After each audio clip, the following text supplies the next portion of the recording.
طيب من هنا قد يرد هذا السؤال، أنه الإنسان شلون يكون متعلم، شلون يكون عالم؟ الجواب في سلوك سبيل العلم. سلوك سبيل العلم يحتاج إلى عدة عناصر، على نحو السرعة أقولها وأنهي الكلام لأنكم متعبون، الجو حار. الأمر الأول أن الإنسان يمشي في طريق العلم ويصبر على التعلم.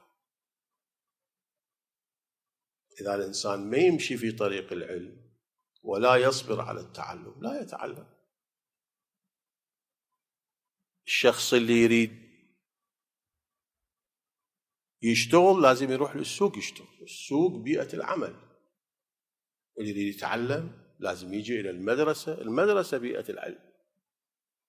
الخطوة الأولى ويصبر على التعلم، يكون عنده نفس طويل، لأن العلم حصوله صعب، يحتاج إلى جهد، يحتاج إلى صبر، ويحتاج إلى تحدي للظروف الخارجية. الطالب اللي يدخل في سبيل العلم نفس المجتمع للأسف الشديد لا يشجعه على التعلم، يعني عند الناس عادة هكذا قيمة المال أعلى من قيمة العلم.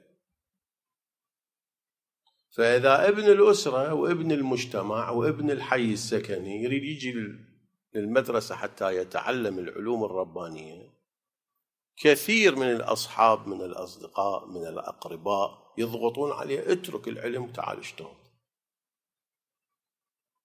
هذا الكلام من يا صنف من الصنف الثالث الذي لا يعرف للعلم قيمة ويفضل قيمة المال على قيمة العلم، مع أنه عند الله وعند رسول الله وفي الواقع هو هكذا. العلم لا يقدر بثمن. العلم سعادة الدين وسعادة الدنيا، سعادة الآخرة وسعادة الأولى.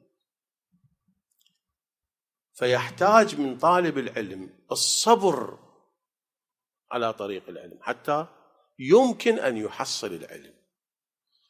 أما إذا تصير إذن مفتوحة لكل من ضغط عليه وتكلم وثبت عزيمته وهم ترك، هذا لا راح يكون عالم ولا راح يكون متعلم، راح يكون تأخذه الريح من حيث ما ذهبت. الأمر الثالث وضع النظام، نظام للعلم.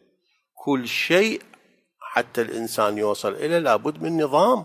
بدون نظام ما يقدر الطالب يكون متعلم جيد ولا المتعلم يقدر يكون عالم جيد. لابد أن يخلي إلى نظام للتعليم، أكو برامج، أكو جدولة، دروس من أين تبدأ، كيف تبدأ، إلى أين تنتهي، وهكذا. الفوضى في الدراسة تضييع لوقت الطالب، فكل طالب لازم ينتبه لنفسه. إذا ما عنده نظام لازم يخلي لنفسه نظام تعليمي، أكو جدولة، أكو مراحل لازم يطويها حتى يكون متعلما يكون عالما. الأمر الرابع والأخير هو أن يرتبط بالعلماء الربانيين. الإنسان حتى إذا يكون من غير طلبة العلم، موظف يكون، كاسب يكون، عامل يكون، الإمام أمير المؤمنين يقول يلجأ إلى ركن وثيق، يعني يرتبط بعالم رباني ينور طريقه، ينور أفكاره، يهدي إلى الصواب، بس يرتبط بعالم رباني، عالم حقيقي عنده علم وعنده فقاهة وعنده عدالة وعنده ورع، يكون ثقة عنده. إذا ارتبط به صار من المتعلمين، وإن كان هو يعمل في متجر، وإن كان هو موظف في الدولة أو كان عامل، إذا ارتبط بالعالم صار من المتعلمين، فنجى نفسه، خرج نفسه من دائرة الهمج الرعاع.